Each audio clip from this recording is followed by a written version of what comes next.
Welcome back to Sunshine Ladies Unraveling Tales. I'm Carrie, and today I am joined by Nikki, Reed, and Steph. Today, we're thrilled to welcome the brilliant author, Jade Presley. Thank you so much for joining us today. Yeah, thank you so much for having me. You are known for crafting deliciously addictive Why Choose stories. How fulfilling has this process been for you? It's been amazing. I've had so much fun. My first Why Choose novel, Her Villains, I published independently as like a passion project. And after I fell in love with the Why Choose genre, and then so when the Neverlist came out as a traditionally published Why Choose romantasy, it was an incredible experience because so many new readers were brought into the genre of Why Choose that maybe had never tried it before. So it's been incredibly fulfilling to see some new readers being like, I never thought I would read a Why Choose. I never thought I'd like one, but I read the Neverlist and now I'm going to try more, which I just think is so incredible and empowering. So I love that. And for anyone who may not know you yet, could you tell us a little bit about yourself and how you got started in writing? Yeah, absolutely. So my name is Jade Presley and I write Spicy Why Choose romantasies. It is a pen name. And so my actual real name, I have published several young adult novels. And the reason for the pen name was I didn't want my teenage readers jumping into a Why Choose without their knowledge. So that's why I did the pen name to kind of separate that. But yeah, I've always wanted to be a writer since the second grade. And so that's all I ever worked toward in life. And I'm very lucky that I get to do this dream job. So, can you tell us a little bit about your earlier books, the Shattered Isle series and the Enchantress series? Like, how did you think those shaped your current style and voice as an author today? Yeah, they totally shaped it. So, like I said, was writing young adults under my real name, Molly Ely, and I was having a lot of fun with that. But I'd been in that space for probably 6 or 7 years, and so I was just kind of craving something different. And I thought, I'm a huge Marvel nerd, and so I took inspiration from that and just created this like wide choose passion project that I didn't know if anybody would read, but it was really just for me. I was like, I just want to do a wide choose with, Loki and Captain America, Iron Man, Right, yeah. and Thor. Same. Just like, and it's not fan fiction. I created an entire world that's completely different, but the core of the, kind of brotherly banter was there. And I put it out in the world independently and I found all these wonderful, nerdy, spicy readers. And it was like their embracing of that book completely changed the game for me. Like I was so excited to continue with that series because the readers were eating it up. And then once I got to the end of the series, I had the idea to do kind of a True Blood meets Witcher Why Choose, and that's my Enchantress series, and that was received very well too. So it was very exciting. And then of course my publisher, when I had the idea for the Neverlist, was ready to roll with it. So it all kind of steamrolled after that passion project, and it's kind of like a fever dream, but I love it. Have you missed some of the YA writing, or are you really just in this world of spicy romance and Jade Presley?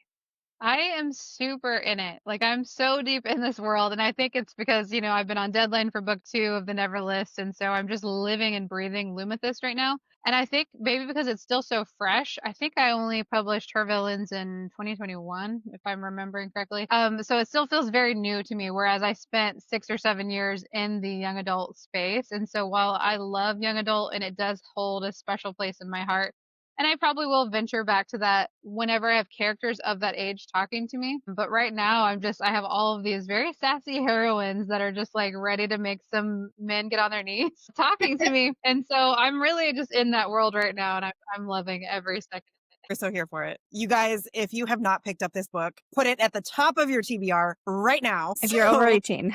Yes, fair. We are rated R, right? So the Neverlist has skyrocketed to popularity amongst romantasy readers, and for good reason. What sparked the idea for this one, and how does it feel to have readers so hooked on this up-and-coming series? It's amazing. Riley, thank you so much. Riley is the character that came to me with her story. That's kind of how my process works. I have characters who are very loud and some that I have to work a little harder for. But I was finishing up Veil of Blood and Magic when she kind of kicked in the door.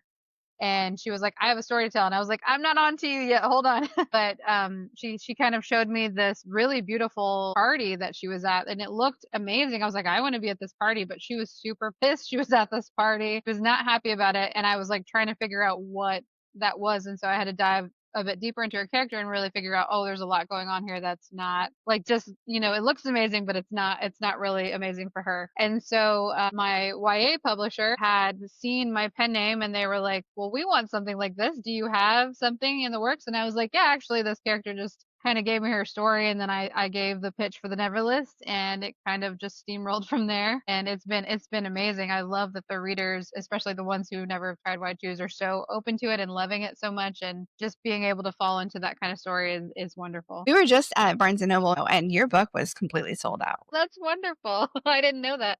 If the Never List were adapted into a film or TV series, who would your dream cast be in the main roles? Is there That anyone is- you've thought about? I think the characters that I would pick would be way too old for the roles, but just the ones that like I kind of would envision. But I also never like to say because I'm always so worried that you know how sometimes people just don't like certain people, like certain actors, and I'm like I would never want that to impact the experience they Yeah. have on the story. So Fair. so yeah, I rarely say. But we can say Axel's pretty Jason Momoa coded, but I don't know. Yeah, I think the others I'd have to leave up to the audience. Love that. Okay. Do you have any fun rituals or superstitions before you start writing a new book? And what does an ideal writing environment look to you? Wow, it's so funny because we just moved and so it's been super chaotic. I've learned how to write under like really loud conditions. My ultimate ideal condition would be I've got my headphones on, I've got my instrumental score playing in the background, and I'm just like locked in. Life doesn't always go that way. But superstitions, I don't really have any. I guess I am pretty regimented in the fact that I plot out the entire novel before I sit down and write. Sometimes the entire series. It just depends on how much is coming to me at once. First, I start with my characters. I do really in-depth character sketches and like learning all about them and their voices and little details that don't even show up in the novel usually, but just to like help me get a handle on their voice. Then from there I do the plot chapter by chapter. That way I can kind of see where I'm going. I guess that could be considered a ritual because I really try not to write without a guideline. Smart. So when writing the Never List, which of the chaos legends came to you first? Yeah, so And Cal. who took extra attention? Yes. So yeah, Riley came to me first. It's very much her story. She has the most POVs and she was the loudest, which I loved because it just makes my job so much easier. And Cal came to me next. He was such a sweetheart. Like in the, when I'm doing my character sketches, like I had these 4 like ghosts basically that she was talking about. And then once I learned more about the characters, Cal was the one to come to me first. And he was very like comforting, just the way he is. He was like, hey, I can talk you through this. These are my friends. And he was very much like the gateway guy into the rest of them. And so that's why he had to be the first city she went to, just because he came to me first and he was the most, I think, safe space for Riley to get kind of like soft launched into this new world. And the hardest was as you can probably guess, Jax. He popped in for a little bit in the very beginning of the book and then he was like, I'm out. And he was so hard to get, like even like to get him to talk to me was very difficult. I know that makes me sound crazy. It doesn't. No, But it it was- actually makes so much sense. It very much felt like a reward to finally break into Jax's mind. So I think that makes a lot of sense. Thank you. Yeah, he makes you work for it for sure. And so he was definitely my hardest. And the other 2 were pretty equally easy to slip into. But yeah, he was my hardest. Still is. And which scenes took the story in a direction that you didn't expect? That's a good question. There wasn't a ton of surprises. I think Riley's character being a little more vulnerable and softer by the end was a little bit of a surprise to me because she came out so hard and so tough. And then the deeper we got into her backstory and the, just the grief of missing her sister and everything like that, I think that kind of shocked me because she came off so strong and like bristly, but then she, her time with the legends kind of softens her, which I didn't think would happen. So that was kind of a surprise. I think she softens them too. So Yeah. Yeah. Mm-hmm. Your narrative is committed to respecting boundaries even in high heat romance. How do you balance sensuality with emotional safety in the choosing scene? Yeah, absolutely. So that's a huge important factor for me. I think especially with all Y choose, the Y choose genre is very intense to begin with. The idea of 4 men and 1 woman is very intense. So So consent should always be a factor, but I felt like it was incredibly important to make sure it was constantly reminded that it is Riley's choice, and having men who are emotionally intelligent and support that and keep reinforcing that was very, very important to me, because that's the only way that she's going to feel safe, diving into these very intimate and sensual connections that, can be overwhelming, just not even in intimate situations, just in regular situation with four romantic partners can be a lot, but definitely when you get into the intimate acts, we need that safety, that security, that trust that, like, if she says no, it's not going to happen. And so that was something that was very intentional throughout the book. When you said safe space, and I think that's what you did so well, is you provided a safe space with her in them individually. And then now you brought in the idea slowly of it potentially being more. And that's what's, I think, so crafted so well. Yeah, thank you. That Mhm. means the world to me. And that was kind of also intentional to develop those emotional connections first, to really, dive into that trust. And like, she didn't want to at first, for sure, because she wanted to hate these guys. So it was a little bit of a push pull, but I like that we got there in the end. I know that you create playlists for all of your stories. What's been some of your most idea sparking songs, or what's like your go to songs? That's such a great question. My go-to song, that's so tough, because I'm like in book 3 now. I'm about to venture into book 3, so it's like I'm trying not to give it away. There's one song on the book playlist for book 2 that I just turned in, the first draft anyway. And that's called Part Goddess, Part Gangster. I can't remember who sings it. I'd have Love to go that. look at my list, Love it. but I love it because it's so Riley vibes. And Yeah. yeah, I really love that Yeah. one. That's fun. A fun little game. Which children's breakfast cereal would each of the legends choose from the grocery aisle? And then how about Riley? Okay, Axel's easy. He'd be like Trix, because he's just a player, prankster, Yeah. playful. Yeah. So he's gonna grab Trix. Pierce would probably do something more refined, like Mhm. like oatmeal or something like that's hearty and is gonna like feed his brain, right? Like oatmeal and Yeah. blueberries. Cal would be very traditional, I think. It'd be like Cheerios, Cheerios, or yeah, something very traditional. And Jax would probably be like, no, give me my black coffee. I'm not having cereal. Fair. Maybe like a Count Chocula cereal Say or Cocoa some. Krispies. I said that. only during Yeah, that October would be a he'll good do one. Count Chocula. Right, yeah, that would be a good one. Riley would probably be like grateful for whatever she got, because she's always starving all the time. Is it important for women to see this kind of freedom reflected in stories? And if so, how? This is one of the things I love about the Why I Choose genre, is it's so female centered and so female empowering, being able to be completely who you are in your own skin and like love it and own it and not let anybody tear you down. I think that's incredibly inspiring and important. And I love that the Why I Choose genre basically just teases that up. So that's one of the reasons why I love that genre so much. Were there any plot lines or scenes that you loved but had to have cut from the final draft? Yes, there were several. And it's Uh, just because she's already a thick girl.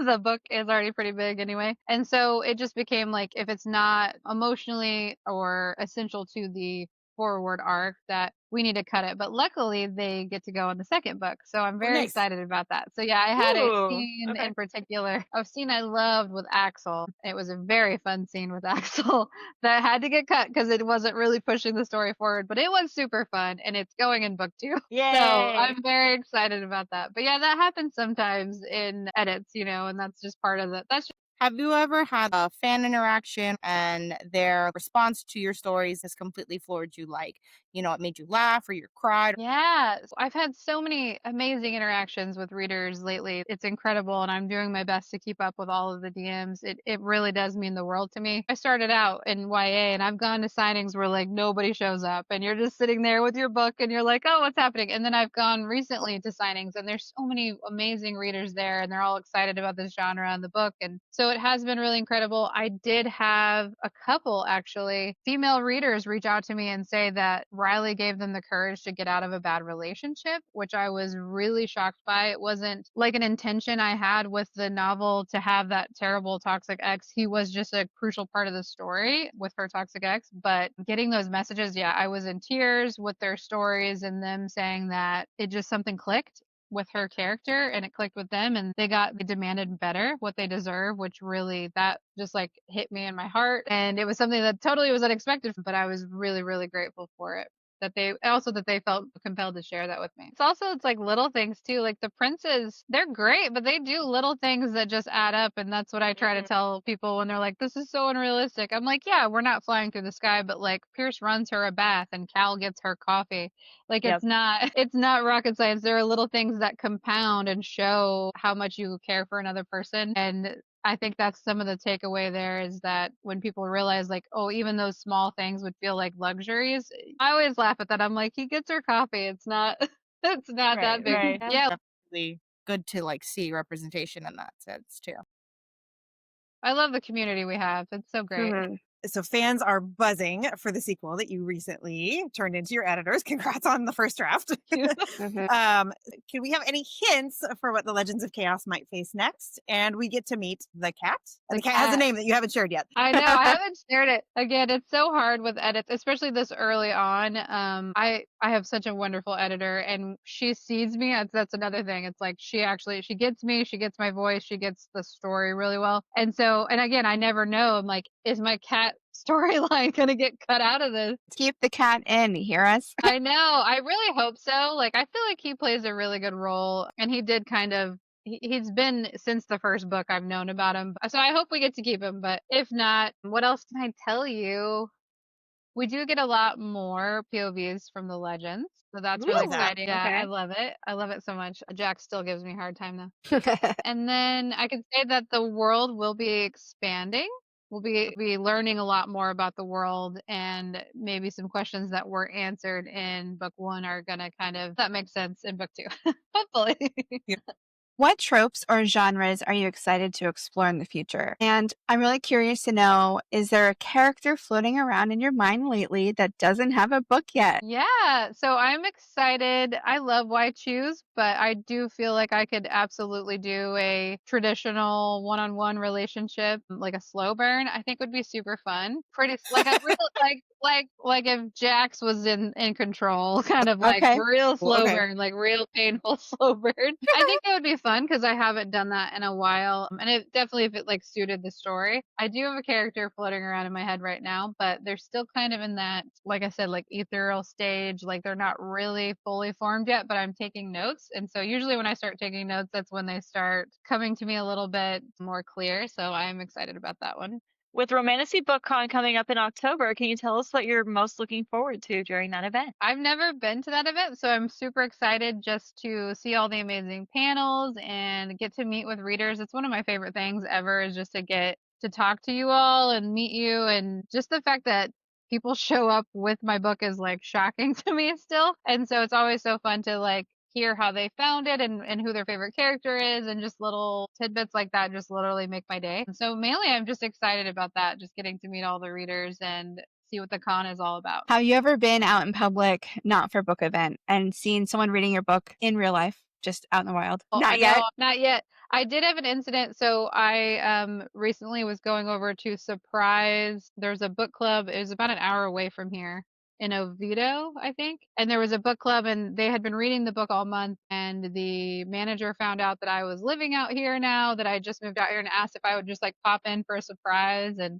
so I know. And I was like, sure, why not? Let's go. I was like, this is so exciting. And so I went to, I drove all the way out there and I ended up being a little early. So I was like, oh, I'll pop into Target and go sign some stock there like I normally do if I'm anywhere where I'm not normally like every day. And so I went in there and I started signing my copies, and these 2 girls kept looking at me, and then they were like, saw me put the book back and they were like, are you the author? And I was like, yeah, I am the author. And I thought they were just interested in why I was like marking up books at Target. And they were like, oh my gosh, are you going to be at the bookstore in like 20 minutes? Because like we're having book club there. And so like totally ruined the surprise for this too. And I was Gosh. like, no, I'm not going over there. No. I was like, I don't know what you're talking about. And we had a pretty good laugh about it when I did show up. And it was just, so that's the only kind of encounter I've had It's where fun. it was like, oops.